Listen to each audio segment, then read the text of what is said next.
noches, bienvenidos, bienvenidas. Gracias por sintonizar Brotes Verdes, como cada lunes por la noche aquí en la pantalla de C5N. En un ratito, como dijo Pablo Dugan, nos sentamos a hablar del futuro con Juan Grabois. Pero antes, ¿qué puede sorprendernos de que haya gente aplaudiendo la motosierra? Es cierto, cuando uno ve la parodia de Nahuel Prado y Gustavo Garavito, piensa, sí, llegamos a un nivel de desquicio alarmante. Sí, hay gente capaz de aplaudir su propia desgracia, anunciada explícitamente enfrente de sí. Yo prefiero extremar el ejercicio democrático y preguntarme ¿por qué? ¿Por qué alguien puede festejar la motosierra y gritarle vivas en una manifestación como la de ayer? Que fue grande, no fue tan multitudinaria como quisiera el oficialismo, pero que fue, sin lugar a dudas, una manifestación popular. Voy a pasar por una serie de gráficos rápidamente para tratar de entender epocalmente cómo pudimos haber llegado acá. Para después sí pasar a lo que a vos te importa, que yo ya sé, son los anuncios de mañana y cómo pueden impactar en tu bolsillo sobre todo. Pero los gráficos son muy elocuentes y además me voy a apoyar en una serie que publicó la consultora P4Q en el fin de semana largo, que además hace un recorte etario súper interesante. Que en los últimos 10 años la economía argentina no creció ni en términos agregados ni en términos per cápita, es ya un dato que conocemos. Que Mauricio Macri asumió con una inflación que duplicó y que Alberto Fernández a su vez duplicó, más que duplicó la que recibió de Macri, también son datos. Ahora, lo interesante es ver cómo esto lo vive una persona en su trayectoria vital. Y acá tenés, por ejemplo, una placa que muestra un problema que había muy seriamente cuando yo entré en la edad adulta, la desocupación. En el momento en el que mis compañeros y yo decidíamos qué estudiar, era una variable súper importante si había laburo de eso o no. Cosa que es muy distinta hoy cuando la pregunta es ¿dónde se gana guita? O mejor, ¿dónde se gana en dólares? Resulta que la tasa de desocupación había llegado a niveles infernales allí con el quiebre de la convertibilidad en 2001-2002. Estos son promedios anuales, hubo un índice trimestral que dio 21,5%. Y si a eso uno le sustraía los planes de empleo, las ayudas sociales, lo que tenía es que 1 de cada 4 estaba desocupado, en edad de trabajar. Y el desempleo además era prolongado. Había largos periodos de desocupación para todos los que caían en ella. Bueno, esa desocupación cayó con el kirchnerismo y se mantuvo muy por debajo del 10%, hasta que la pandemia la devolvió arriba del 10%. Con Macri aumentó, pero levemente, porque en realidad el daño con Macri fue otro, fue sobre el salario. Ahora, fíjense qué interesante que es este cuadro, porque para alguien que tiene 45 años, su vida adulta tuvo una tasa de desempleo promedio del 11,2%. Y eso, a medida que la edad se acorta, se reduce. O sea que para quien tiene apenas 20 años, que apenas vivió 3 años de vida adulta, la desocupación fue un problema sensiblemente menor. Y para quien tiene 30, todavía menor, porque tuvo una desocupación promedio del 8,2%, 3% menos que cuando alguien como yo salía al mercado laboral.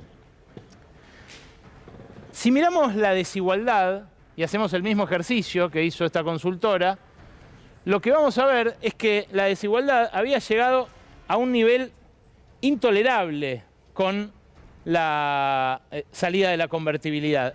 En un mundo en el que 100 sería lo más desigual y 0 sería perfectamente una distribución del ingreso perfectamente igualitaria.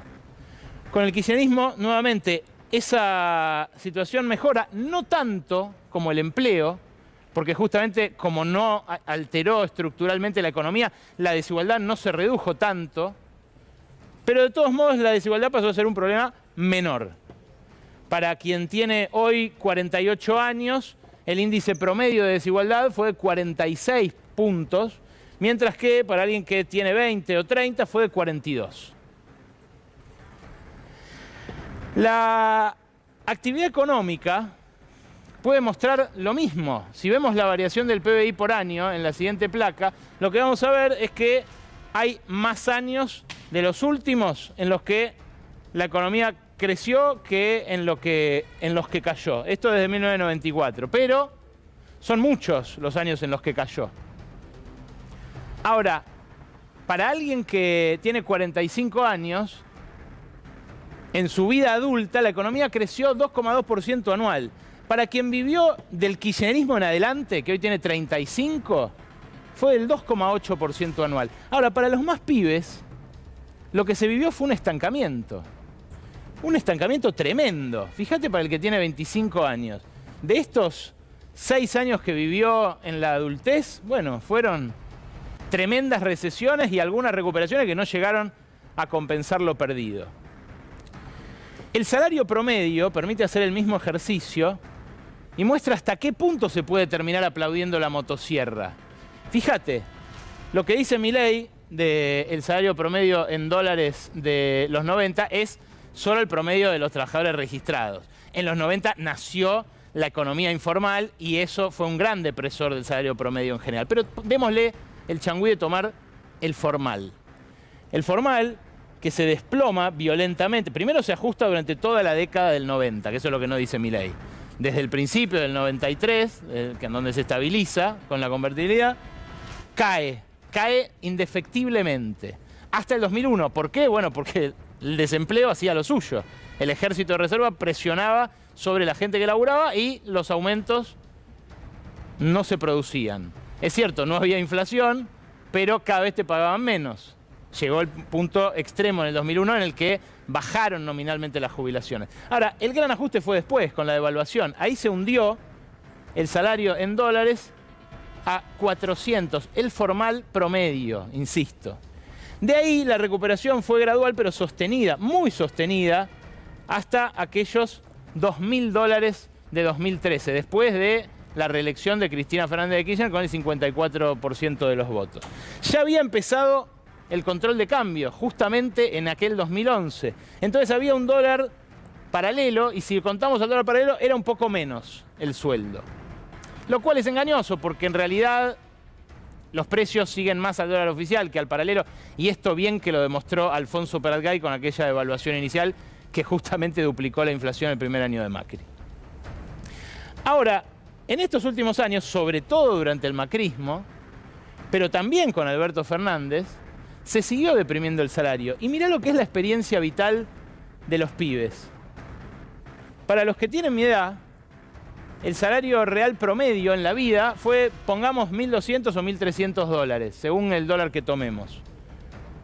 Para un pibe fue de 700, si lo tomamos al paralelo. La mitad de lo que tuve yo como promedio salarial en dólares en mi vida. Y lo mismo se puede hacer con la inflación, que es algo, como dijo Álvaro García Linera, enloquecedor, algo que no permite planificar la propia vida, porque el dinero media todas las relaciones sociales. Con la inflación se nota mucho cómo cambian esas experiencias vitales. Y ahí la tenés, bueno, la deflación de la convertibilidad, el pico del 41% en 2002, luego la relativa estabilidad del kirchnerismo hasta que en 2010 empieza a picarse la cosa, pero aún midiéndola bien, esto no es el dato del INDEC, que es un dato posta, revisado, empalmado, el de las provincias, el de las consultoras y demás, termina duplicándose con Macri, como les decía, más que duplicándose con Alberto Fernández. Para alguien que tiene 20 años, la inflación promedio anual de su vida fue casi 60%. De vuelta, un desquicio.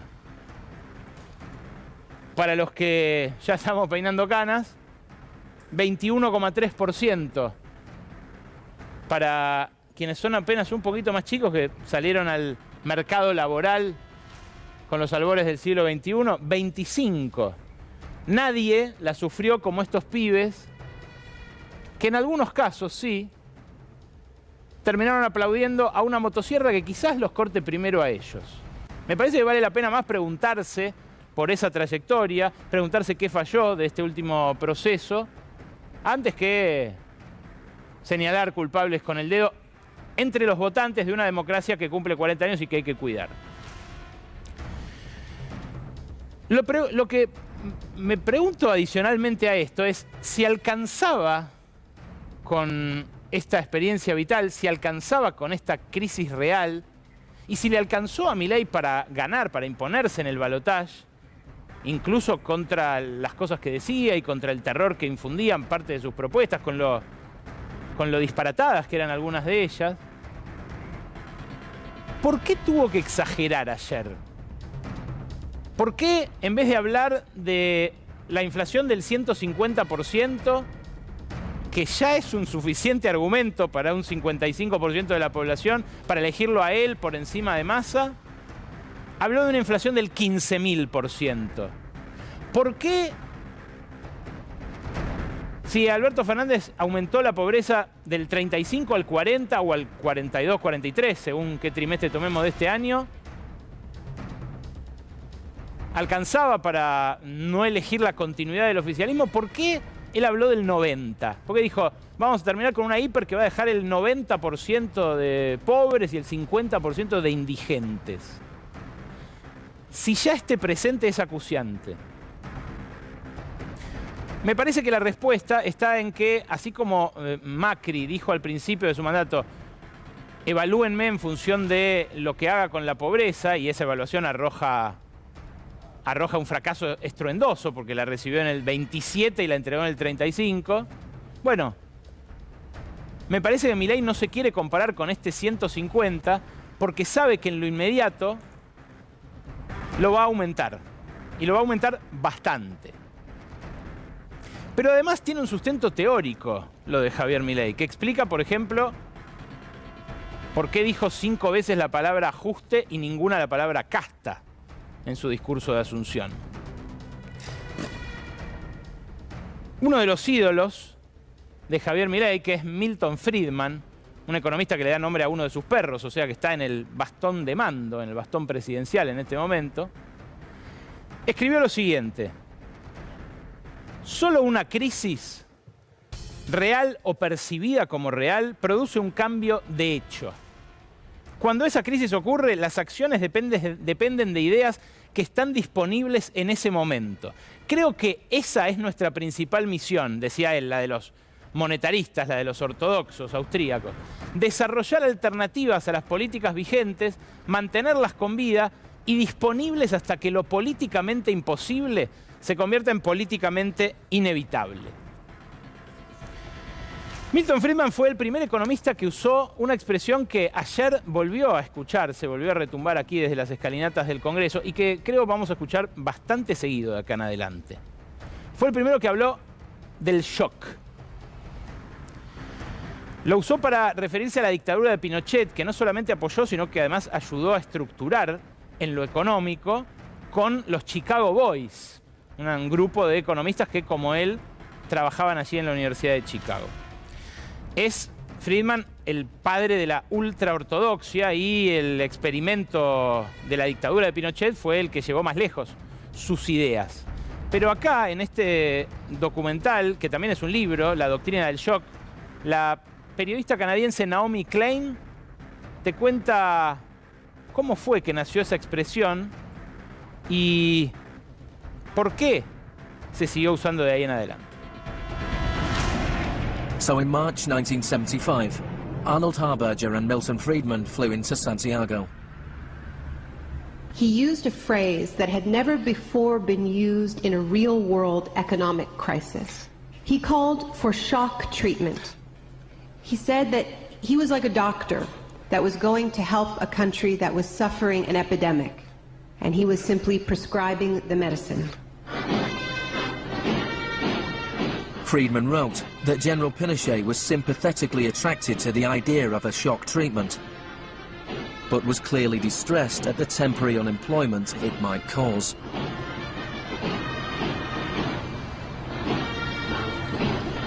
It rapidly became clear that Friedman's economic policies benefited the wealthy at the expense of the poor. It was calculated that a family trying to live on the average wage had to spend 74% of its income on bread. Claro, este shock se podía sostener solamente con una dictadura, lo cual contradecía todos los demás principios de los denominados libertarios en la economía.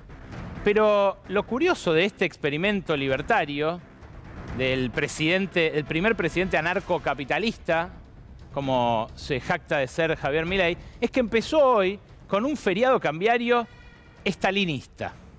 Mirá, esta mañana, 3 minutos antes de que abra el mercado, el Banco Central, acéfalo, sacó esta nota.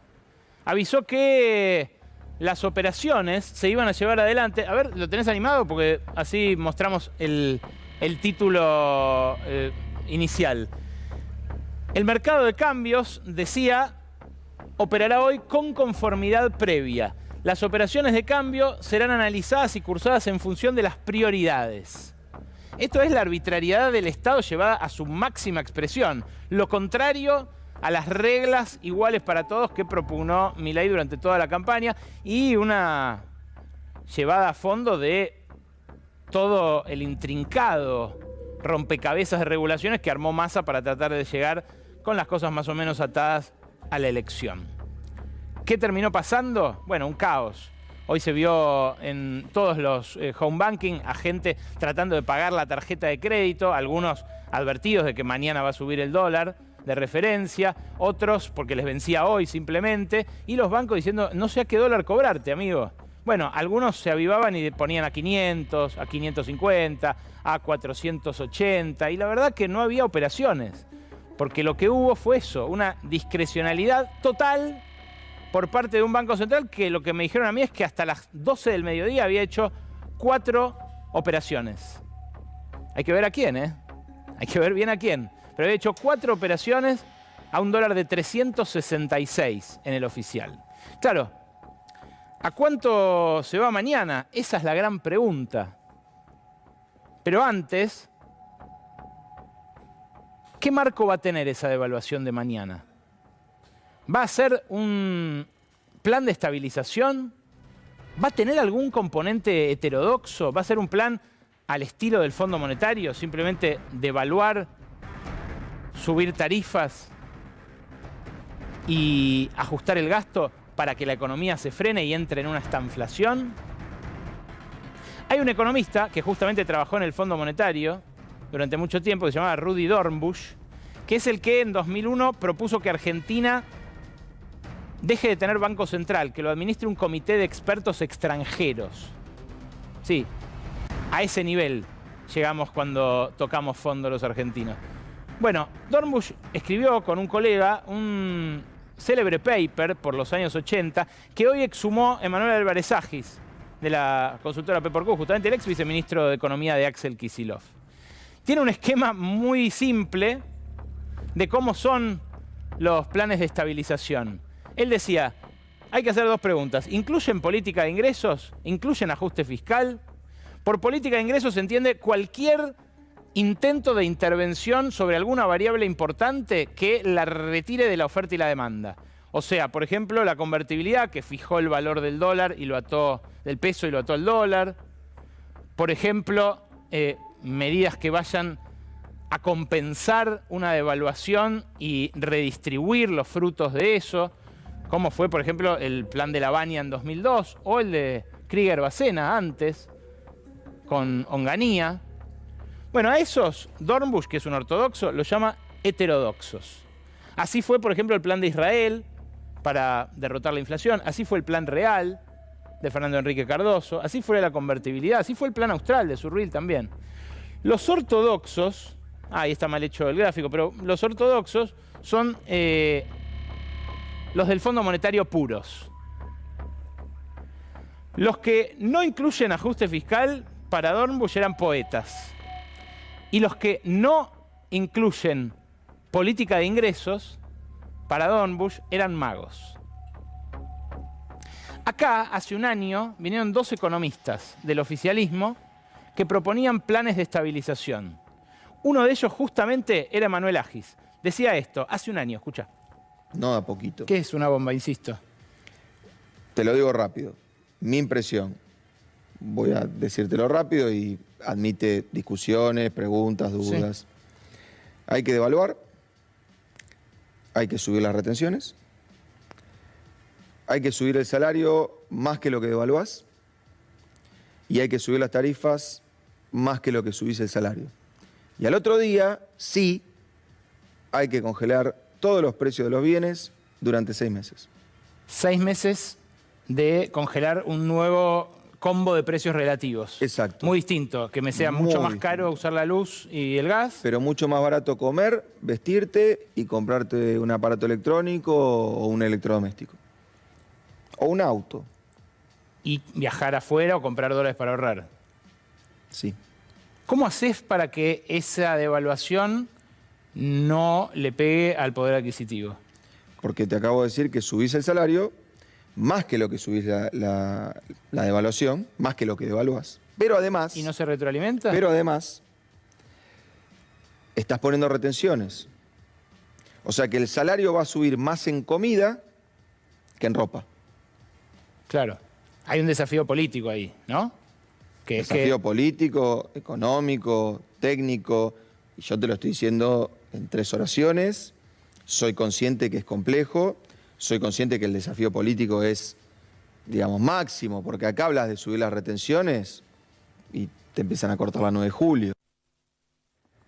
Bueno, acá hay un desafío importante que se le va a plantear a Javier Milei también. ¿Hasta dónde llevar el dólar? Porque si se queda corto con la devaluación, si le hace caso a Guillermo Franco, por ejemplo, que dijo en 600, 650 está bien el dólar oficial, corre el riesgo de que los exportadores no liquiden.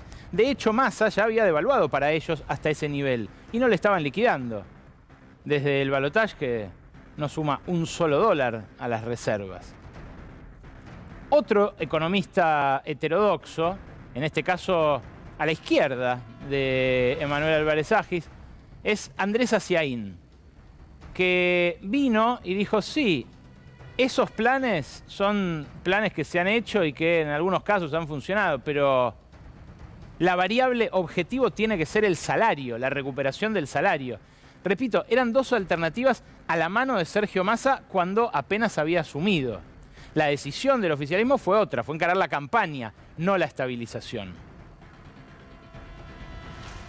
Aciaín nos decía lo siguiente. Nosotros lo que planteamos es al revés, es decir, a un congelamiento de todos los precios de la economía, incluyendo el dólar y las tarifas. Ese congelamiento, la idea es que genere un periodo de estabilidad artificial. Nosotros ponemos 3 meses, podrían ser 6, pero nosotros ponemos 3 meses como diciendo lo mínimo que podemos llegar a acordar en Argentina con algún consenso social y político, 3 meses de estabilidad. ¿Le alcanzan los dólares para sostener el dólar congelado, para vender los dólares que pide el mercado? Sí, digamos, el dólar oficial regulado con un congelamiento total de todos los precios se puede. Hoy estamos devaluando lo que aumenta la inflación, o sea que si vos parás todos los precios podés poner el dólar en sintonía. Sin gastar reservas. O gastando las mismas que estamos gastando ahora. En eso no habría la diferencia. ¿Y después de eso? Después de eso nosotros lo que decimos es, hoy qué día qué pasa, la inflación, el salario, un sindicato va a pedir un aumento del 100% para empatar a la inflación. Vos tenés... Los más poderosos pueden, los otros no. Sí, vos tenés alquileres que ya de por sí el año que viene van a aumentar un 100% porque están indexados por el índice de locación por el año anterior, tenés así jubilaciones, tenés así créditos, tenés así depósitos, o sea, tenés toda una economía indexada, de hecho. Entonces nosotros decimos, durante el periodo de congelamiento, romper toda esa indexación, reajustar alquileres, reajustar la paritaria, reajustar las tasas de interés, todo. Esto, nos decía Aciaín, es lo que hizo Helbard con su plan de estabilización heterodoxo, el pacto social. Ni a uno ni al otro lo escucharon. Lo que decidieron hacer fue parche sobre parche y sobre todo una gran transferencia de ingresos hacia los banqueros con la suba de la tasa de interés que dispuso Massa apenas asumió y hacia los exportadores con esa prerrogativa de poder vender su dólar mucho más caro que todos los demás. Ahora Milei dice que no hay alternativa y desecha todo tipo de intervención sobre los ingresos en el altar de la ortodoxia más pura. Dijo 4 veces ayer, no hay alternativa. La fórmula de Thatcher en el 79, incluso le puso un acrónimo, TINA, There is no alternative. Claro, también advirtió Milei la consecuencia de ese ajuste ortodoxo. Lo dijo. Dice que va a haber estanflación. La estanflación es el mecanismo a través del cual el Fondo Monetario dice que se resuelven todos los problemas. Primero, un shock, devaluación, aumento de tarifas, suba la tasa de interés, hace que los precios suban más de lo que venían subiendo. Pero después el ajuste fiscal seca la plaza de pesos, la emisión cero también lo hace, y de esa manera la economía se frena, caen las importaciones, porque además el dólar subió y se encarecieron las importaciones, y así se resuelve tanto el déficit fiscal como el déficit comercial. Eso, en teoría, como le dijo Alberto Fernández a Milei en esa afable reunión que tuvieron en Olivos. El problema es la práctica. Y en la práctica en Argentina esto nunca ocurrió. Lo que termina pasando es que la crisis empieza a morderse la cola, que se recauda menos, que el ajuste fiscal tiene que ser cada vez más grande y que esto afecta severamente a la población. En algún momento, eso se hace inviable políticamente. Lo cual nos lleva a la pregunta clave. ¿A cuánto se va el dólar mañana? Porque están demorando el anuncio. Yo no sé si van a hacer otro feriado estalinista mañana, si van a esperar hasta que a las 5 de la tarde hagan el anuncio, si lo van a pasar para el miércoles ya directamente. Pero la gran pregunta es, ¿a dónde van a ubicar el dólar oficial? Si ya renunciaron a que haya uno solo, porque va a seguir el impuesto país, probablemente incrementado, y porque van a seguir los controles de capitales. Acá se lo ve a Toto Caputo junto a sus 2 escuderos, Santiago Bausili y Pablo Quirno. De Bausili les hablé la semana pasada de sus problemas con la justicia, cómo justo a tiempo le revocaron el procesamiento que tenía por haber beneficiado al Deutsche Bank, de donde viene de trabajar en Wall Street. Hoy no había llegado a asumir en el Banco Central y por eso, con esa excusa, dijeron no pudieron hacer los anuncios. Pablo Quirno va a ser el secretario de Finanzas, o sea, va a estar encargado de la toma de deuda. Esto se conoció esta tarde. Pero hay otro funcionario importante que es el que sabe de macroeconomía, entre todos ellos, que son traders. ¿No? No lo digo yo, lo dijo Alejandro Werner, el ex jefe para América del Fondo Monetario. Él se llama Pablo Cotani. Y acá lo tienen. Perdón, Joaquín Cotani. Joaquín Cotani fue hace mucho tiempo funcionario en el área de finanzas del menemismo. Lo reivindicó Caputo como uno de los artífices del periodo de más estabilidad del 1 a 1. Y Cotani es partidario de un plan de estabilización curiosamente heterodoxo. Vean lo que escribió en 2018 cuando empezaba a desmoronarse el modelo macrista, cuando Caputo, quien va a ser ahora su jefe, ya había sido eyectado. También Pablo Quirno, ¿no? el escudero de Caputo. En ese momento, en junio de 2018, Cotani escribió esto: devaluación compensada, única alternativa de ajuste solidario. Cotani reivindicaba no la devaluación de Lavagna, compensada con retenciones, sino la de Krieger-Bacena, sin importarle que fuera de una dictadura. Lo que destacaba es que la depreciación nominal del peso se podía compensar con un aumento de las retenciones a las exportaciones y reducción de los aranceles y otras barreras a las importaciones. Eso, dice él en esta nota de ámbito, fue implementado con éxito entre el 67 y el 70 por Krieger-Bacena. En realidad extendió un poco el periodo porque a Krieger-Bacena se lo llevó puesto el Cordobazo en el 69. Pero es cierto que del 67 al 69 bajó la inflación y creció la economía. ¿Por qué? ¿Qué hizo Krieger-Bacena? Aumentó el dólar de 250 a 350 pesos, puso retenciones del 30 para captar toda la diferencia de renta que obtenían ahora los exportadores y un impuesto del 80% a quienes tenían dólares, sobre todo bancos y financieras, el 80% de esa diferencia de cambio. Vaya heterodoxo Krieger-Bacena, al lado de lo que después hicieron Sturzenegger, Duhovne, Macri y el mismo Caputo. Ahora, la pregunta es, ¿Cotani va a imponer este componente heterodoxo en los anuncios que vamos a conocer mañana? ¿O va a inclinarse más Caputo por el recetario fondomonetarista que aplicaron los que lo desalojaron del poder en aquel 2018? Todavía falta conocer los anuncios y creo que va a valer la pena verlos en detalle. Pero si son como se anticipa, o sea, devaluación y ajuste fiscal como anclas y después que todo se acomode según lo que diga el mercado, lo más probable es que termine como terminó siempre. Como todos los planes ortodoxos que ya fracasaron, incluido el de Macri. Porque Toto Caputo era tratado como un mago, volviendo al cuadrito de Dornbusch. Era tratado como un mago mientras traía dólares, dólares y dólares de deuda. Ahora Caputo, sin dólares, corre riesgo de ser un mago sin galera ni conejos.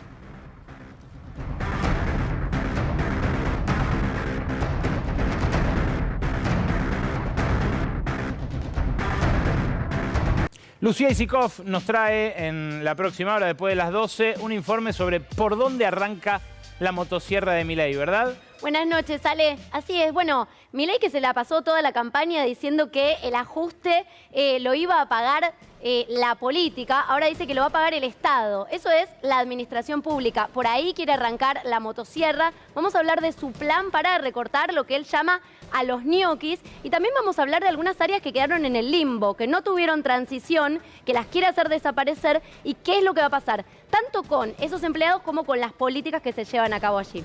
Gracias, Lu. Y también en Gaby Vulcano, que estuvo ayer en el Congreso, en la asunción de Javier Milei, nos trae un cambio de último momento. Parece que ya no va a ser una ley ómnibus lo que presente como paquete inicial, ¿verdad? Buenas noches. ¿Qué tal, Ale? ¿Se viene la ley ómnibus o en realidad van a enviar un paquete para el debate en el Congreso? Vamos a contarles cuáles son algunos de los temas que podrían incluir en este paquete de leyes, quiénes estarían dispuestos a acompañar y si van a ser solamente diputados del PRO, del macrismo, del bullrichismo o también van a poder conseguir algunos votos del peronismo. ¿Y cuál va a ser el rol de los gobernadores? Gracias, Gaby. De esto obviamente le voy a preguntar a Juan Grabois. Gracias por venir a Brotes Verdes, Juan. No, Marco, por favor, gracias a vos. Lo del shock plantea un problema, porque si Milei hace junto al principio todo el daño que pretende hacer y eso agarra a la gente en plena luna de miel con el electorado, ¿qué va a pasar? Ya, yo voy un poquito atrás en tu análisis. Hay una cosa que mencionaste al pasar y otra que no mencionaste y creo que son claves para entender la etapa, la situación objetiva. Por ejemplo, las curvas de salario. Mencionabas al pasar, en el menemismo empieza la informalidad laboral como un fenómeno estructural. Pero después seguía la curva de salarios y hablabas de los salarios registrados. Y creo que quedaban $700 salario promedio. Sí. Bueno, esa no es la Argentina. Esa es la mitad de la Argentina. Esos son los que viven del otro lado de la Franja de Gaza. La mitad de la Argentina está muy por debajo de eso. La situación objetiva que tenemos hoy es que la mitad de nuestro pueblo ni soñando llega a $700 por mes. Es una cifra estratosférica. Vivimos en una situación de pobreza e indigencia como yo no recuerdo, al menos desde esos tiempos del 2001, de aquella película que hiciste, que me entrevistaste, que eran los momentos del hambre en el país. Y el segundo elemento que golpea tanto a la clase trabajadora informalizada como a los trabajadores de ingresos medios o ingresos bajos, es la inquilinización, que es una variable que no está en el Excel de la economía. Si vos ganás una determinada cantidad de plata pero no tenés tu casa, el 25, el 30 o el 40% de lo que ganas, lo pones para dormir. No lo pones ni para comer, ni para ir al cine, ni para ahorrar. Lo pones para dormir. Entonces, eso configura una situación material, objetiva, de nuestro pueblo, que es tremendamente angustiante, a la que se suma eso evanescente que tiene la inflación, que no te permite planificar ni para la semana que viene. Con dos elementos subjetivos claros, que es el fracaso de dos coaliciones que vinieron con bellas melodías. Una con el ritmo pastillero de Tambiónica, que Noche Mágica, Sí. pobreza cero. Un tipo que te mintió en la jeta, te dijo pobreza cero, cantando con globitos. Y otra con una versión más hipona, solo se trata de vivir, que te dijo vamos a empezar por los últimos para llegar a todos. Y cuando el gringo de la UTEP le contaba de un pibito que comía cartón mojado, lloró, pero cuando termina el mandato, que ojo, tuvo algunas cosas positivas, dice que los números de la pobreza están equivocados, que mienten, que los pobres subdeclaran para que no le saquen las prestaciones sociales. Es decir, dos gobiernos de coaliciones políticas tradicionales que entraron con lindas melodías y se fueron con 7 puntos más de pobreza de lo que entraron. Y llega un tipo que termina su campaña con "se viene el estallido". Lo que cantábamos en 2001. Lo que cantábamos en 2001. Pará. Y da su discurso inaugural. ¿Sabes la envidia que tuve? Da su discurso inaugural, mira el Congreso, se toma el palo, de cara al pueblo. ¿Te gustó eso? Y de espalda... Me cagué de envidia, hermano. Lo quería hacer yo a eso.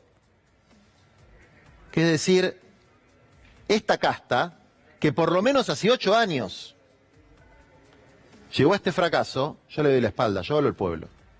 El problema es lo que dijo después. Sí, claro. Pero la narrativa con la que llega Milei, el diagnóstico basado en una situación objetiva de sufrimiento y zozobra para el pueblo, planteando vida, libertad y propiedad, a pibes que pasaron los mejores años de su vida, del secundario, encerrados en la casa porque el Estado no los dejó salir. Por un buen motivo. Para que no se enfermen, para que no se contagien. Pero mientras tanto había vacunados VIP, mientras tanto había una foto en la Quinta de Olivos, que tiñeron una buena política sanitaria del gobierno. Fue una buena política sanitaria, multipolar, trajeron vacunas de todos lados, etcétera, pero lo cierto es que los pibes perdieron los mejores años de su vida. Que te habla de propiedad cuando vos ni soñando te puedes comprar un terrenito, no una casa, un terrenito, y que te habla de vida después de años donde hubo muertes. 130.000 creo, de muertes. Una narrativa poderosa con "se viene el estallido", miseria, casta, que nos lleva a una situación totalmente inédita, y yo te diría que a mí lo que me genera es, primero, no tengo la bola de cristal, no soy un experto en economía, pero me produce una gran incertidumbre. Yo no sé cómo va a seguir esta situación. Bueno, ayer la hoja de ruta pareció quedar bastante clara. No conocemos las medidas, pero sabemos que va a haber un ajuste fiscal tremendo. Sí. 5 puntos del PBI, Juan, es un 26% del gasto primario. No, o sea, no ocurre sin recortar jubilaciones severamente. No, lo que te digo es, no sé cómo va a terminar y no sé cómo va a transitar. Lo que tengo clarísimo, porque lo dijo, porque esa es otra característica novedosa. Se viene el estallido de espalda, pero no hay plata y voy a ajustar. No en el discurso inaugural, durante toda la campaña. Sí, claro. Ganó militando el ajuste. Pero eso fue algo engañoso porque, así como decía dolarización y no dolariza, dijo ajusto a la casta o a la política. No hay que subestimar al pueblo. Mirá, no, es lo que estoy tratando de entender con vos. Bueno, es difícil de entender. Pero ¿sabes por qué es difícil? A ver, porque lo que primero que hay que reflexionar es cuál es el pecado original, para llevarlo a la teología, que nos lleva a esta situación. La profunda hipocresía del progresismo nacional popular que le mintió al pueblo. Porque no supo, porque no quiso, por lo que sea. Entonces alguien viene con un planteo contrario y te dice abiertamente, para poder superar esta situación, tenés que sufrir. Más, porque ya venís sufriendo. Claro, tenés que sufrir más. Entonces tenés que sufrir. ¿Y qué es lo que dice? Va a aumentar la pobreza. ¿Y por qué va a aumentar la pobreza? Porque va a haber una devaluación. El término técnico, según me enseñan mi compañero Itai Hackman y otros economistas, se llama pass-through, que es cómo se traslada la devaluación a los precios. Y diciembre, enero, febrero, vamos a tener por lo menos un 70, 75, 80% de inflación de alimentos. O sea, de acá a marzo van a salir el doble los alimentos. Entonces, señor y señora, compañero trabajador, si a usted no le aumentan el doble el salario, va a poder comprar la mitad. Pero el compañero trabajador informal, que no estaba en ese chart, ese que perdió el 30% de su poder adquisitivo, ¿cómo va a comer? Que es el trabajador de las barriadas. Entonces, ¿qué es lo que va a pasar? Lo mismo que en la devaluación de 2016.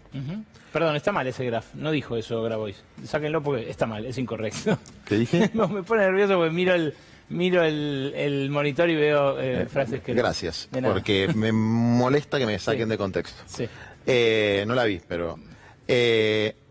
entonces, ¿qué es lo que va a pasar?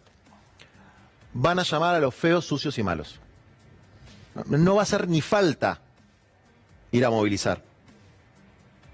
Yo entregué el bastón del mariscal en la UTEP, en mi organización social, el día que fui precandidato a presidente de este país, porque nosotros consideramos que el poder popular tiene que tener una estructura organizativa propia y que la confrontación política partidaria va por otro carril. Vos que sos marxista, ¿sos marxista vos? Yo un poquito. Bueno, sí. Lenin lo explicaba muy bien. Lucha política, lucha económica.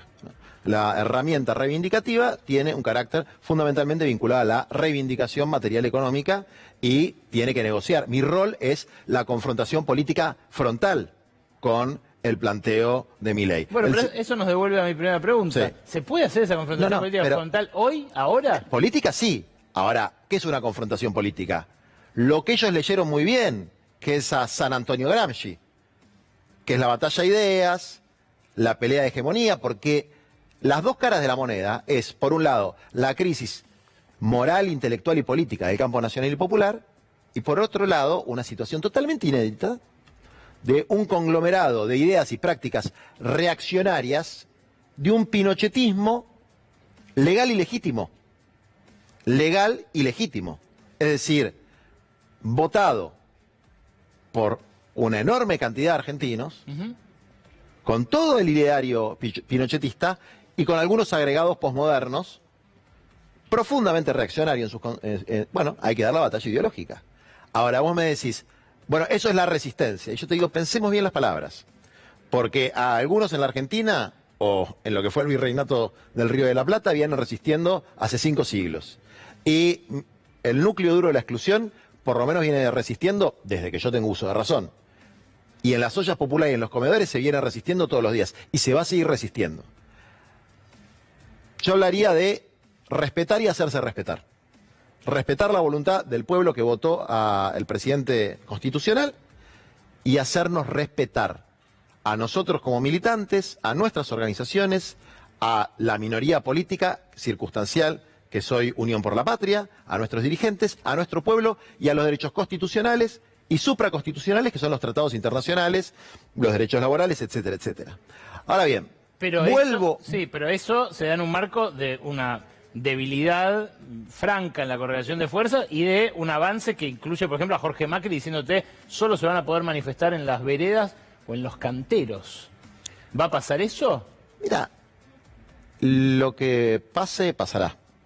Nosotros tuvimos elecciones en la UTEP donde votaron más de 300.000 personas.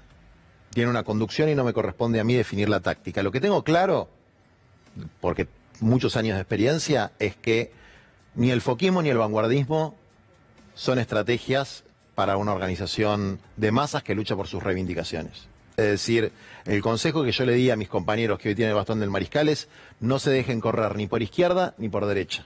Defiendan a su pueblo. ¿Y cómo se hace eso? Pero vuelvo. A ver, ¿de qué forma porque esta es la paradoja triste de nuestro país. ¿Cómo van a lograr que la gente no se muera de inanición o no se produzca una situación social totalmente descontrolada, que no la hace el polo obrero? El polo obrero básicamente es una suerte de agentes de tránsito. Organizan desfiles, manifestaciones, mira, ahí tenés. Polo obrero, cualquiera, mira qué bien organizada que está. Patria Grande también. Patria Grande no, pues es organización política, pero el MTE o la UTEP también. Pero te digo porque ellos son los que plantearon salir. Sí. Mirá lo que es eso, es de una prolijidad sueca. ¿Ves violencia ahí? ¿Ves a alguien tirando una botella? Como tiró hoy un estúpido. No hay una sola situación de violencia. No hubo un solo herido en una manifestación de las organizaciones sociales en la Argentina. Bueno, pero hay gente cortando calles. Y tenés un intendente que acaba de decir que... Son las cosas que dicen y además, Javier Milei participó de las movilizaciones de la policía, de los antivacunas, de esto y de lo otro, y también cortaron calles. Eso es el famoso populismo de derecha. Después, cuando las cosas suceden, suceden, y punto. Ese no es el problema. Ese no es el problema, eso es cháchara. El problema de fondo, ¿sabes cuál es? Que ni siquiera va a hacer falta. Porque esas manifestaciones, ¿para qué están esas manifestaciones? Que cuando yo lo digo, algunos se indignan. ¿Qué se va a reclamar ahí? ¿Vos sabés qué se va a reclamar? Sí, alimentos para los comedores. ¿Alimentos para los comedores? Algún adicional cuando hay inflación para compensar los programas sociales. Y los programas sociales. Bueno, ¿vos qué pensás que van a hacer?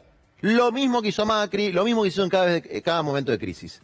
Para la distribución de alimentos, no hay ningún otro mecanismo viable en la Argentina que los 50.000 comedores comunitarios que existen, de las organizaciones populares, que son la puta Cruz Roja de este país, de los feos, sucios y malos, que son cientos de miles de mujeres, algunos varones y algunos miles de militantes que venimos de sectores medios, que venimos parando la olla de la miseria de la Argentina hace muchos años. ¿Cabe duda que la motosierra va a pasar por ahí? Pero no, la motosierra por ahí no va a pasar. ¿Por qué? Porque si no, no se sostiene la estabilidad social en la Argentina. Nunca pasó. Eso es lo dramático. Sí pasó. No. Pasó en 2001. Pasó en 2001, aprendieron. ¿Vos decís? Pero lógico, no te confundas. Lo dramático es eso. Eso es lo dramático. Es decir, nosotros que queremos construir un proceso de transformación social, en definitiva, por amor a nuestro pueblo, somos la válvula de escape. El agente de tránsito. Exactamente. Juan, ¿y la Cruz Roja? ¿Te quedás? Porque me tengo que ir a la tanda. Dale. Tenemos unos minutitos y seguimos hablando con Juan Grabois. Le quiero preguntar sobre lo que sufrió con su papá, las agresiones, scratches, un montón de cosas más. Quédate que hasta 12:30, pero te espero.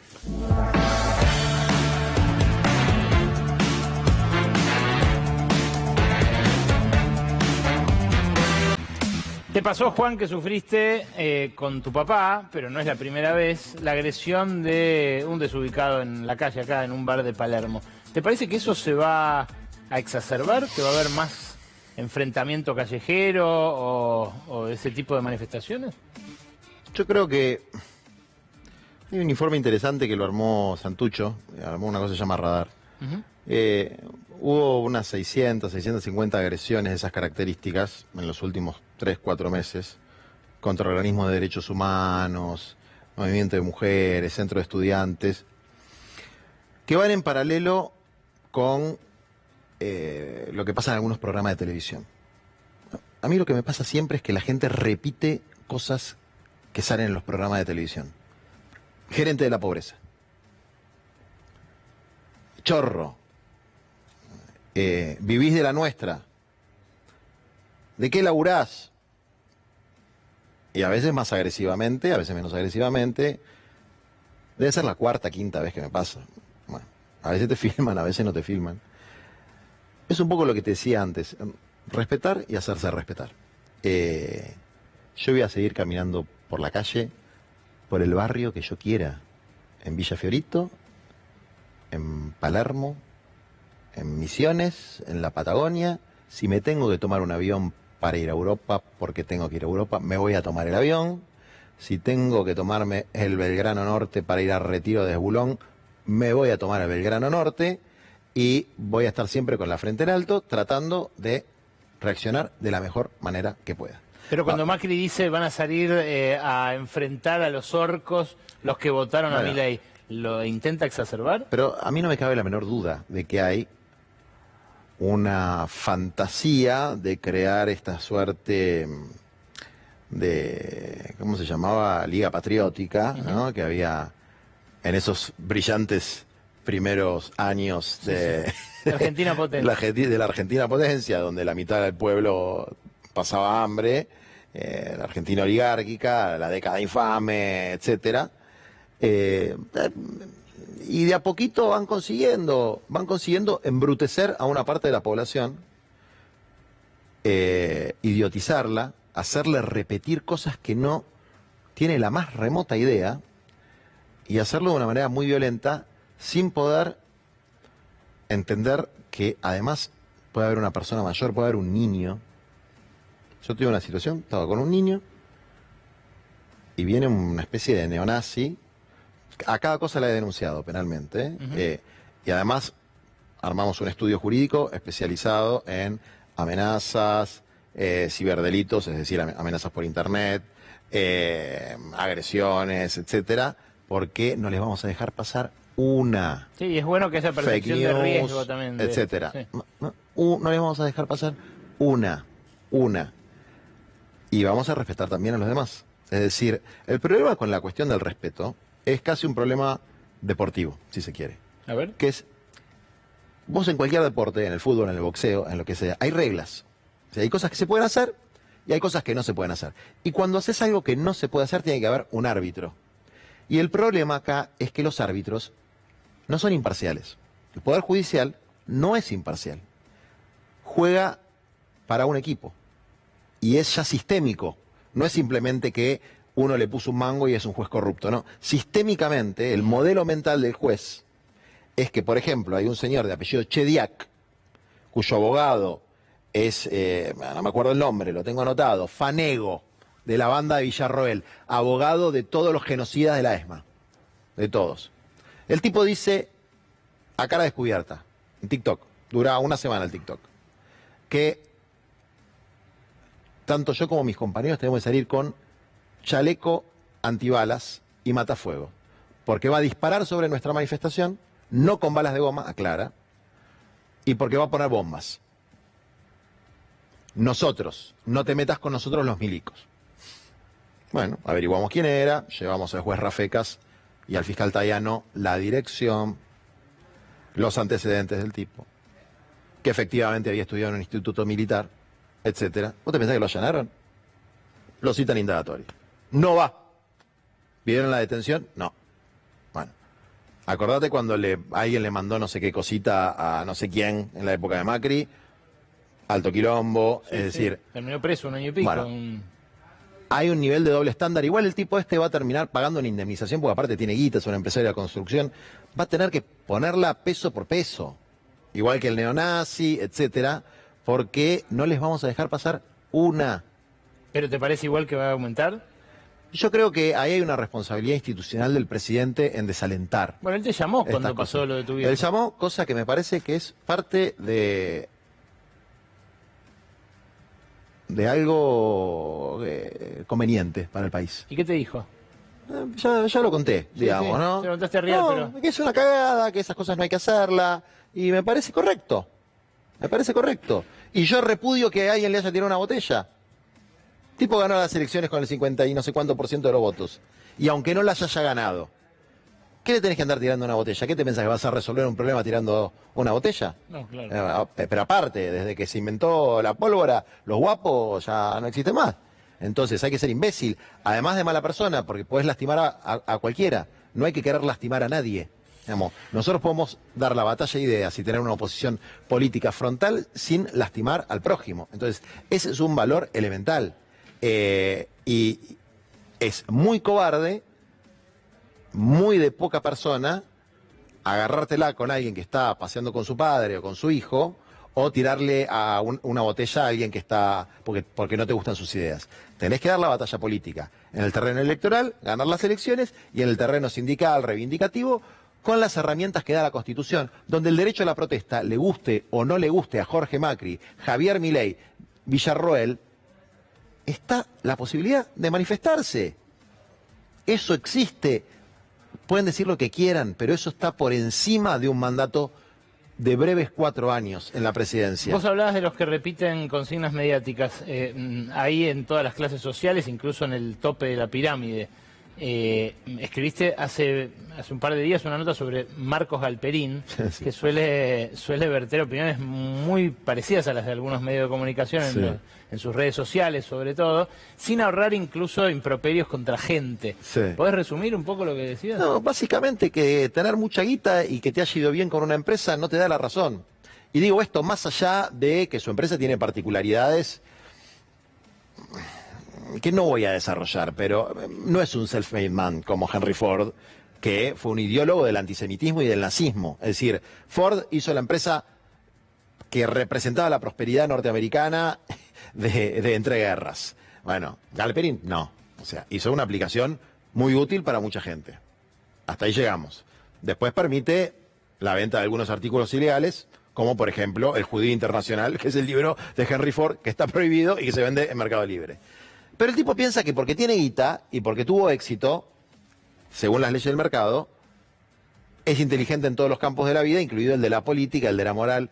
Y no, al igual que Henry Ford, que fue un antisemita y un promotor del nazismo, Galperín, ni su guita ni su éxito lo hace superior moralmente, ni intelectualmente, tampoco lo hace gracioso con los chistes estúpidos que pone, ni tratando de humillar a periodistas como Tenenbaum y O'Donnell, que son periodistas que hacen muy profesionalmente su trabajo y no tienen por qué, bueno, qué sé yo, está dentro de los marcos de la libertad de expresión, pero ¿no hay algo de ese tecnomesianismo en Milei? ¿No hay algo de esa veneración del rico expresado también, combinado en el clima de época, pero expresado en su presidencia? Pero no te quepa la menor duda, es decir, es el mercado absolutizado, esta idea de que son benefactores, porque producen, no me acuerdo bien la frase, pero eran bienes de mejor calidad a bajo precio, sí. A mejor precio. Bueno, como eso es la función que tiene el ser humano en la vida, ¿no? Ahora, hay bienes que no tienen precio. Hay bienes, como los cuidados, que no tienen precio, no están valuados en el mercado. Si yo cuido a mis pibes, cuido a tus pibes, cuido a mis vecinos, ¿cuál es el precio de eso? ¿Quién lo paga? Y ahora, hay bienes que son muy baratos, pero tienen una cantidad de externalidades, ¿no? Los autos de Ford, más allá del trabajo esclavo en sus plantas de Alemania o de los desaparecidos en Argentina, bueno, nos enteramos algunos años después que generaban dióxido de carbono y cambio climático, ¿no? Los celulares robados que se venden por Mercado Libre y alguna víctima del delito sufrió, por ahí incluso murió por esos celulares robados. Entonces, hay cosas que por ahí en el precio no aparecen. En una remera, que por ahí, bueno, no son nada baratas, ¿no? Pero supongamos que son de buena calidad y por ahí no te enteraste que le hicieron en un taller clandestino con trabajo esclavo o trabajo infantil. En una botella de gaseosa que es riquísima, a mí me encanta, de primera marca, no te enteraste que esa la juntó un cartonero al que nadie le paga un mango. Entonces, no se puede medir todo con esa lógica. Entonces yo creo que, digo, en esta etapa, desde luego que hay que cuidar, el rol de las organizaciones sociales es cuidar los derechos e intereses de ese sector que no figura en los charts, que es ese 40-45% de la clase trabajadora que está fuera de todo, y lo tienen que hacer con estrategia y con inteligencia, ese es mi consejo, y la comisión electa y validada que tiene representación, que la votaron sus trabajadores, le deseo que lo haga lo mejor posible. Nuestro rol, los que somos dirigentes políticos, yo fui precandidato a presidente, sacamos con Paula Valmedina 1,5 millones de votos, no será la gran cosa, pero es 1,5 millones de votos. Tenemos dirigentes, el mayor representante político de la oposición con jerarquía institucional en este momento es Axel Kicillof, el gobernador de la provincia de Buenos Aires, que tiene la responsabilidad de cohesionar al conjunto para dar estas peleas, dar estos debates. Tenemos que dar una pelea ideológica, pero también tenemos que tomarnos un tiempo, en el mismo momento, para tener un proceso de reafirmación en los principios, pero de reflexión y de rearticulación, porque si no nos damos cuenta de la profundidad de la crisis moral, intelectual y política, moral porque hay un nivel de aburguesamiento, de cobardía, de falta de compañerismo, de envidias, de micropeleas, de sectarismo, tremendo. Intelectual porque no hay doctrina. Vos escuchás a Milei citando a Villegas Lynch, o citando a Milton Friedman, o citando a cualquiera... A ver, ¿a quién citamos nosotros? Bueno, a un poeta que después resultó que no era. Eso hizo Massa. Bueno, está bien. Pero digo, ¿dónde está nuestra doctrina? Porque los que andan con el peronómetro, te puedo asegurar que le falta un poco de lectura. Y lo tercero, la política agonal, ¿no? Como se dice en ciencias políticas, la de la pelea. Bueno, tan vivos no éramos con la táctica, al final. Tan genios no éramos. Pero la constructiva, que es el diseño de políticas públicas, bueno, no pareciera ser algo que se valora demasiado. Los que se han formado como cuadros para desarrollar políticas públicas durante años y años y años, y tienen programas, tienen proyectos, no importa, es la distribución del botín. Cuando Milei dice eso, ojo, que las mentiras más grandes se construyen a partir de medias verdades. Juan, gracias por venir a Otras Verdades. Gracias a vos. Tenemos dos informes de lujo, de lujo. Voy a empezar con Lua Isikov y por dónde pasa primero la motosierra.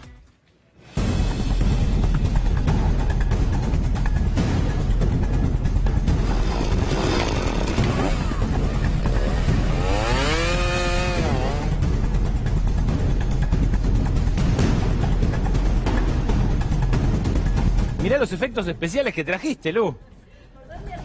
La motosierra. Bueno, Javier Milei se pasó la campaña entera diciendo que la casta, decía en un principio, después a partir de su alianza con Macri lo matizó, que la política, podemos decir, iba a pagar el ajuste. Bueno, ahora lo que dice, y lo dijo muy claramente en su discurso de Asunción, es que el ajuste lo va a pagar el Estado. ¿Y qué es el Estado? Los empleados, la administración pública.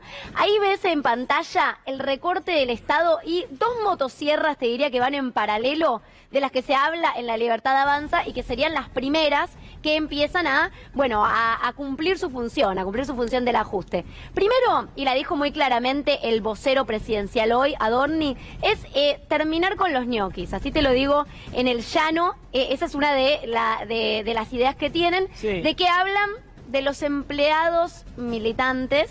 Es medio una cantinera repetida, medio que todos los gobiernos arrancan así, ¿no? Diciendo que quieren terminar con los ñoquis, sí. Con el empleo militante, y también un poco lo que se busca instalar es que hay irregularidades en la función pública. Entonces, ¿qué dicen con esto? Bueno, ¿a dónde apuntan? Primero, los contratos que más fácilmente creen que pueden disolver, que son los que tienen el Estado con las universidades, por ejemplo. Dicen, bueno, de estos empleados nos deshacemos más rápido. Son contratos más fáciles de disolver que, por supuesto, los que están en planta permanente en algún organismo público, ¿no? Entiendo. Pero dicen, los contratos que están hechos a través de universidades. Después, la gente que no va presencialmente al trabajo, entonces están exigiendo una presencialidad del 100%.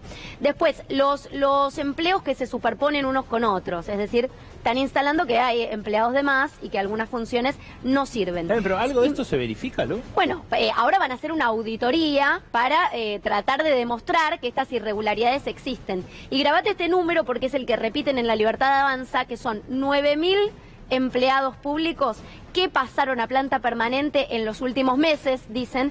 En el gobierno de Alberto Fernández, ¿qué pasó? Hay unos 12.200 empleados públicos que han pasado a planta permanente a través de concurso, del programa Concursar.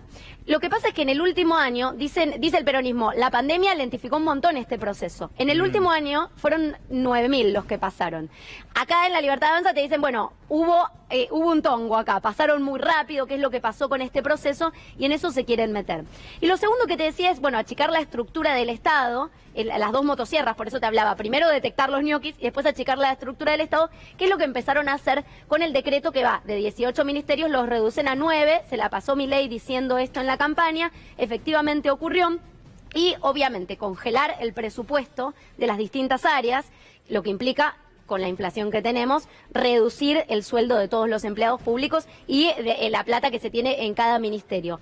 Lo importante es qué pasa con los empleados de estas estructuras que se van a reducir. Claro. Porque hay gente que queda ahí que no se sabe qué es lo que va a pasar. Vos me mencionaste antes de la pausa que hay áreas donde no hubo reuniones de transición. Bueno, ahora vamos a ver cuáles. Lo importante de todo lo que te estoy diciendo también, Ale, es que en este decreto que ha publicado el nuevo gobierno, Nicolás Posse, jefe de gabinete, tiene la facultad de mover a algunos empleados de un área a otra. Porque hay gente que no se sabe por su continuidad en el Estado, y si vos los querés echar, los tenés que indemnizar también, salvo que detectes alguna irregularidad, que es lo que vaya pasando y lo que quiere demostrar el gobierno. Lo que dicen los gremios que ya están en pie de alerta, lo dice ATE, UPCN, ya lo empezaron a decir, algunos ya amenazando con salir a la calle, dicen, esto es ni medio punto del PBI. ¿Cuánto dice Milei que quiere reducir? Unos 15 puntos. Bueno, ni medio punto del PBI representa, ponele que les salga bien y echen a toda la gente del Estado que quieren. Suena más a una cuestión más para disciplinar a los empleados o para dar un mensaje de austeridad con lo que insiste el gobierno, que porque realmente se achique el Estado y pase la motosierra por acá. Pero bueno, esta es la primera área en la que eligieron y ya tenés a los gremios advirtiendo que van a salir a la calle. Vamos a ver cuánto de esto se cumple y cómo se hace efectivo. Voy a las áreas en el limbo porque de toda esta reducción de ministerios sabemos que algunos, no sé, transporte, lo absorbe infraestructura. Digo, claro, ya ¿cuántos empleados menos pueden ir?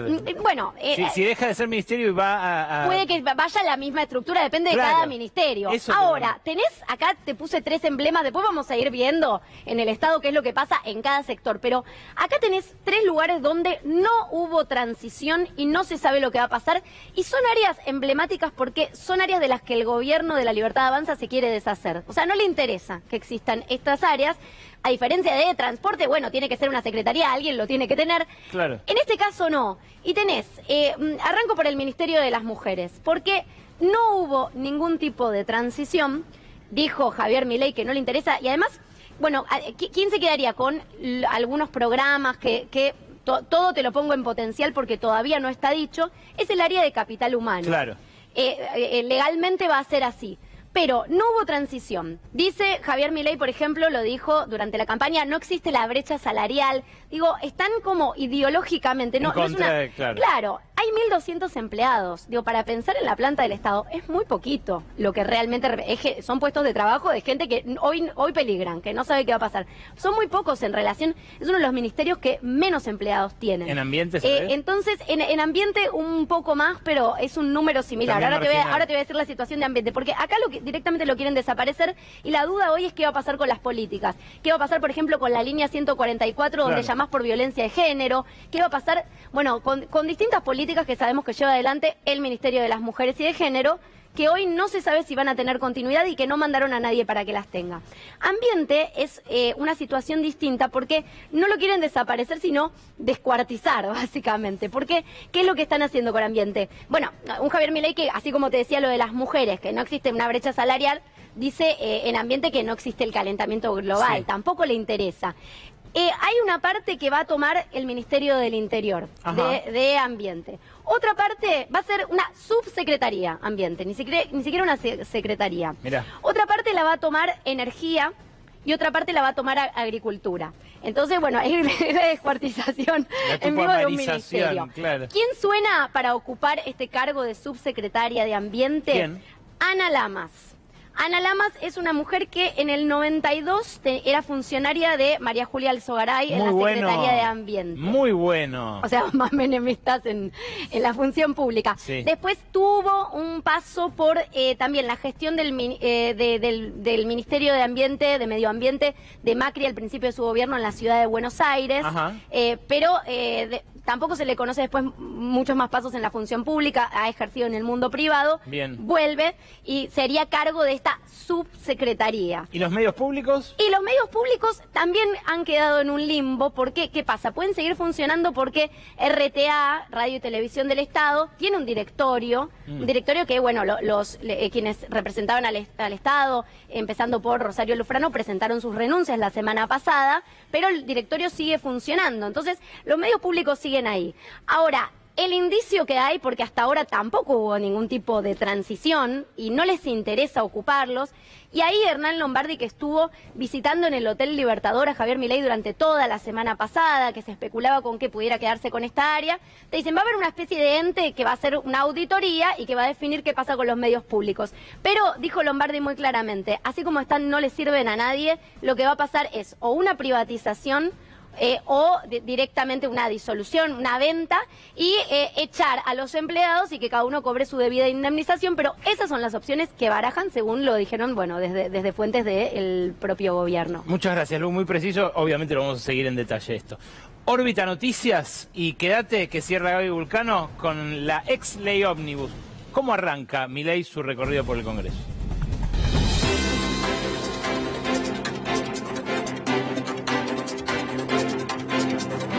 Buenas noches, esto es Órbita Noticias, un noticiero intergaláctico con el ojo puesto especialmente en el planeta Tierra.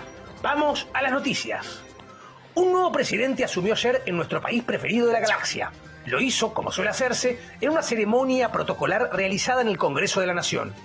Un traspaso de mando suele ser un proceso largo y tedioso, como la presidencia de Alberto Fernández. Debe ser por eso que el presidente saliente le puso fin de esta manera.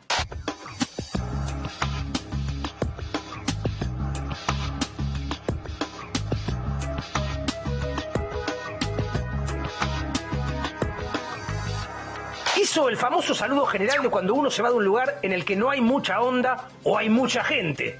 En este caso, era una combinación de ambas cosas. Donde no había mucha gente, era afuera. Pero no por ser pocos, eran menos pintorescos. ¡Recorte mi ley, traje mi cuchillo! ¡Para que haga los recortes mi ley! ¡Para que haga!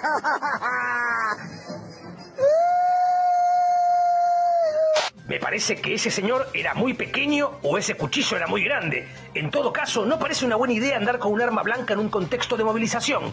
La Argentina necesita algo de paz, de armonía, como la que se generó entre la diputada Lía Lemoine y una transeúnte a la salida de la gala en el Colón. ¡Upa!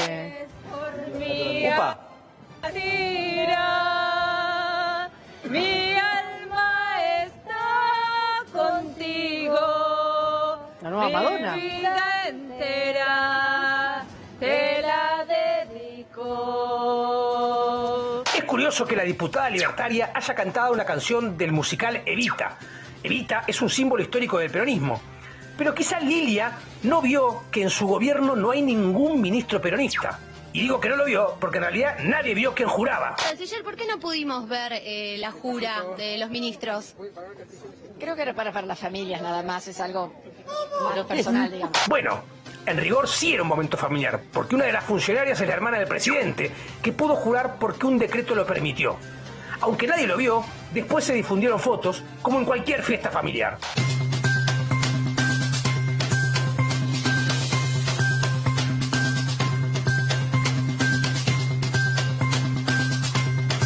Bueno, se pasaron un poco de Photoshop, sobre todo con el presidente y su hermana, porque después de varias horas de actos y protocolos, el aspecto del presidente era bastante diferente. Y encima, el calor lo tenía algo transpirado. Es quizá por eso que su novia, la imitadora Fátima Flores, necesitaba tomar algo de aire. Nos despedimos con el pronóstico para la semana que viene. Si van a viajar a la Tierra y se encuentran con gente que piden que le ajusten otras personas que juran lealtad a escondidas, es normal que algo de todo eso no huela bien. Soy Hugo Neptuno y esto fue Órbita Noticias.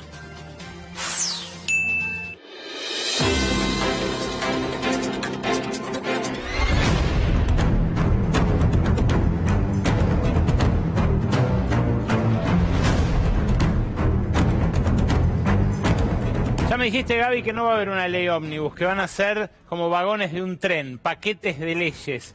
Ahora, ¿dónde se va a apoyar Milei para conseguir los votos en el Congreso que necesita? Todavía se está discutiendo porque algunos, y sobre todo Milei, está queriendo que sea una ley ómnibus, pero lo que le dicen aquellos que tienen que negociar con el Congreso es no es posible conseguir los votos de esa manera. Entonces ahí aparece la idea del paquete de leyes. pero en una primera instancia dicen los votos los vamos a poder conseguir por el lado del PRO. Algunos dicen el bullrichismo, el macrismo va a ser el que nos va a proveer de esos votos que necesitamos. Pero ¿alcanza, Ale? No alcanza con eso. Y de ahí que las negociaciones se empezaron a profundizar ya directamente con los gobernadores de Juntos por el Cambio, pero no solamente los gobernadores de Juntos por el Cambio, porque ya empezaron a entablar diálogo hace tiempo, pero ahora cada vez más con los gobernadores peronistas. Mira, Quintela no era el que iba a renunciar. Así es, acá está Quintela, que no solo no renunció, sino que volvió a ganar y a asumir su segundo mandato. Iba a renunciar si ganaba Milei, dijo. Sí, pero bueno, no renunció, ahí está.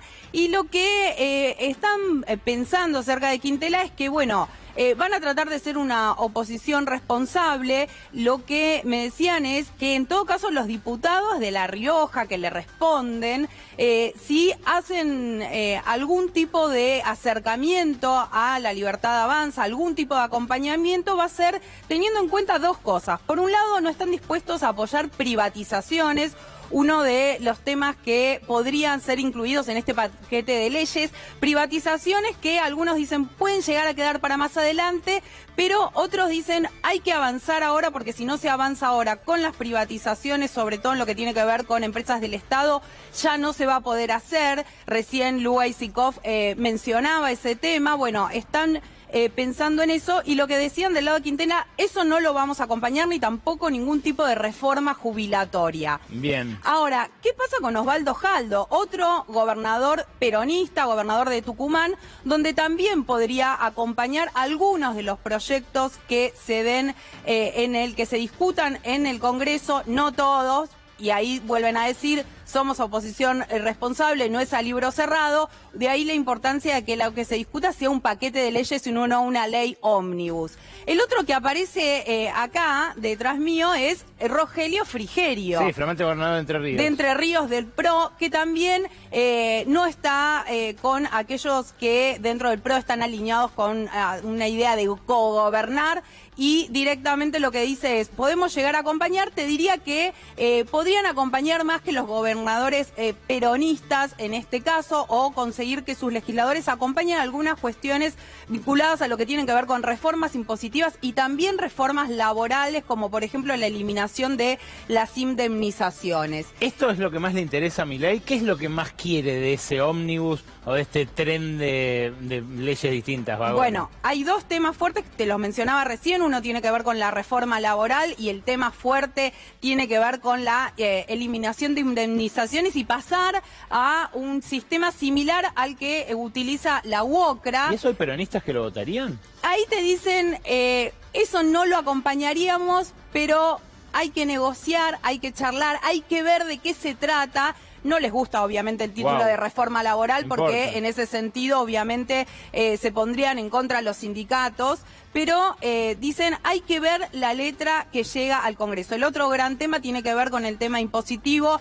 No hay tiempo, dicen, en una primera instancia para hacer una reforma impositiva de características como las que estaba pensando Milei, diciendo hay que bajar impuestos, porque para eso dicen antes hay que reducir el déficit fiscal, reducir la estructura del Estado, y recién ahí podemos avanzar en ese sentido, pero en algún punto quieren tratar de dar una señal en términos de algunas modificaciones impositivas. Estos gobernadores de provincias grandes, ¿qué actitud van a tener, Gaby? Bueno, acá tenemos tres gobernadores que tienen posturas muy distintas. En el caso de Martín Yarlora, gobernador de Córdoba, sorpresivamente está alineado al gobierno de Milei. Dijo que va a acompañar, que va a apoyarlo, obviamente siempre que se tengan en cuenta algunas cosas. Y él ya en su propio discurso de Asunción dio algunas señales en ese sentido, parecidas a las que quiere llevar adelante Milei, contando que hizo ya una reducción de lo que tuvo que ver con la estructura del Estado, Sí, con escuché. algunos privilegios que él llama de la política y demás. Se bajó el sueldo, incluso. Se bajó el sueldo, algo que también Milei le está pidiendo a varios de sus funcionarios. En el caso de Maximiliano Puyaro, radical, gobernador de Entre Ríos, perdón, de Santa Fe, ahí él dice, bueno, hay que acompañar, pero tiene una postura más intermedia. Te diría que no está diciendo de manera tan abierta que hay que acompañar al modo que lo planteó por lo menos hasta ahora Yarlora. Y en el caso del gobernador de Axel Kicillof, que hoy asumió nuevamente en su cargo, claramente no está dispuesto a acompañar. Ahí te diría que los legisladores no le responden tanto directamente a él. Ahora, Ale, hoy Kicillof decidió mostrarse como la contracara de Javier Milei. Se lo reconoció Grabois, ¿eh? Fue notable eso. Grabois dijo, nuestra referencia política está ahí, en el gobernador de la provincia de Buenos Aires. Bueno, él se erigió hoy como la alternativa para lo que tiene que ver con un gobierno de Javier Milei, y sobre todo es importante porque, si bien te decía, no le responden legisladores directamente, él encarna lo que es el kirchnerismo, el cristinismo, y ahí sí no hay fisuras, por lo menos de lo que dicen hasta ahora, no hay ninguna posibilidad de acompañar los proyectos del gobierno de La Libertad Avanza, que ya anunció que lo que quiere hacer es ir hacia un ajuste, así que ahí no hay ninguna posibilidad. Información precisa de Gaby Vulcano y además el recorrido de todo un fin de semana allí, en el Palacio Legislativo, donde se vieron todas estas figuras. Es obviamente un momento de reconfiguración política integral de la Argentina. Y a eso nos vamos a seguir dedicando en estas semanas en Brotes Verdes. Los espero el lunes que viene y las espero a partir de las 11, como siempre, acá. Chau.